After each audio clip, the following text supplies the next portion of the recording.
we going to start again? Hey everyone! Hey everyone! Sasquatch aunties are back. Carrie Lynn here. Lailani. And so we're sitting out here in one of the places that we love to come and camp. It's one of our tribal campgrounds, the Red Eagle Campground. If you haven't been here and you come out to Glacier National Park, please check it out. It is one of the most serene. Right behind us is a nice, beautiful sounding brook, very small. So there's wooded areas for you to camp in. We've also got other campgrounds, but we'll talk about that later. Right now, that's just where we're at. Also Bigfoot activity here. Oh yeah, we're right in the prime location where we're gonna tell you a story that happened to us here, but not on this video, so stay tuned. Get your notification bell on and make sure you keep following us. Anyway, we are switching it up today a little bit. Carrie Lynn is going to share an account, a story that was told to our family that she remembers, and so we thought that we would start doing that in the coming episodes, is just share some of the stories that folks have told us over the years, and some people that don't want to get on the camera, and so we will share some of those stories, and also some stories that I have from the Fort Belknap Reservation along the High Line here in Montana. But for now, today, Carrie Lynn is going to share this particular story, and we hope that you enjoy it. So the story I'm about to share today was told to my parents when I was just a kid. And the lady that told the story, she was from another tribe. She wasn't Blackfeet, but she was enrolled in another tribe. But they had been friends for years with her and her husband and my mom and dad.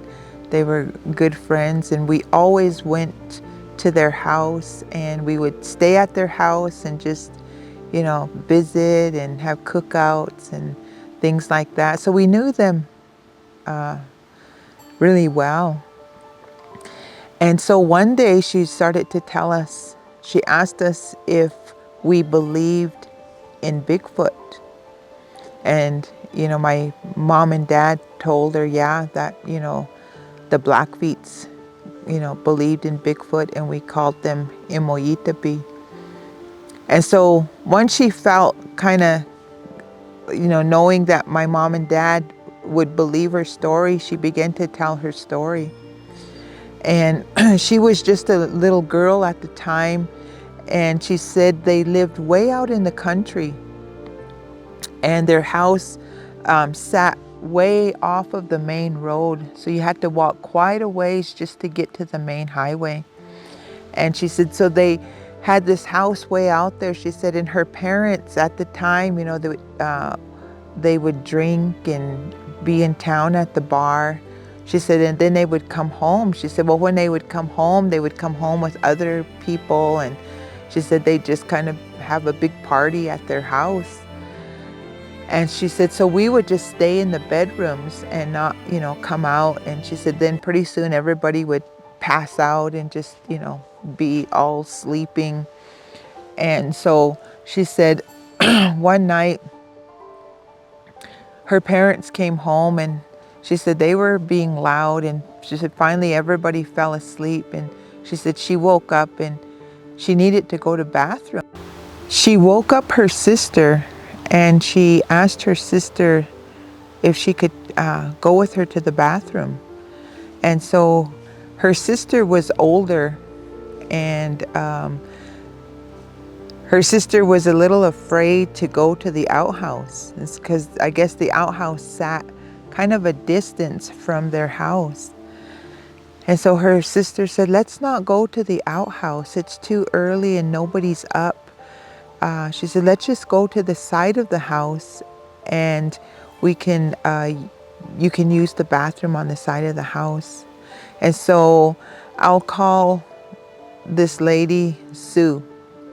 And so Sue said, all right, let's go ahead. You know, she was willing to go to the side of the house. So they went out and they went to the side of the house. And so she said her sister was kind of holding her up, and they began to hear something scratching on the side of the house. And so they were like, what is that? You know, and so her sister's kind of holding her up. So her sister has the ability to look on this side of the house. And so when her sister looked around and peeked around the house, now the house sits here, they're on this side of the house. And what her sister sees is a Bigfoot. And this Bigfoot is on this side of the house, and he's kind of at the corner of the house, and he is scratching his back like that on that house. And her sister was so in shock, she didn't even tell Sue anything. She just grabbed her and started running back around to run back in the house. And Sue said, I didn't know what was going on. She said, and I started to cry. And she said, and her sister was like, be quiet, you know. And she said, we run in and we get inside of the house. She said, at the time that we're running in the house, the dogs must have smelt the Bigfoot. They got a whiff of the Bigfoot. So the dogs run around and they start barking at this thing. And so when the dogs start barking, it starts to leave. And where their house sat out in this kind of an open field area, but not too far from the house was pine trees like this. And so the Bigfoot started to walk back into the woods. And it was not running, but it was just walking at she said, at a real fast pace. She said, and as it was going back, she said, the dogs were chasing it. She said, but the bigger dogs were kind of not getting too close to it.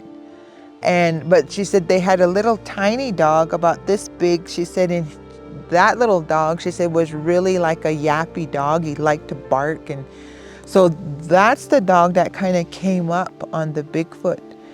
And she said her and her sister were looking out the window. So they're watching all of this out the window.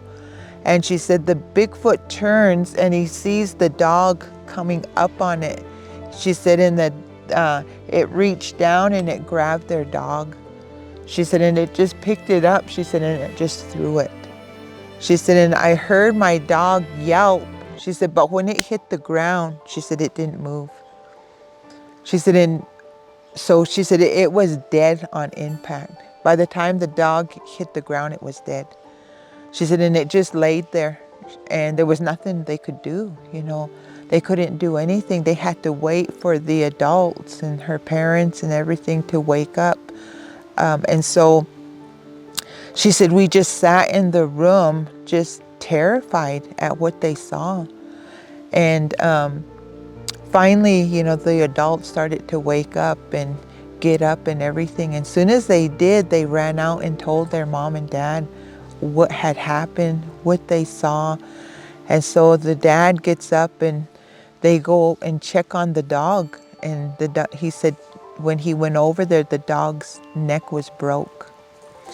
And so knowing their dog was killed, they began to walk back into the woods and walk back into the trees. And they said that they did see some tracks back there, but her dad, they didn't have a gun or anything like that. So they just came back to the house, and they didn't want to further, you know, go into the woods to look for this Sasquatch that had come to their house.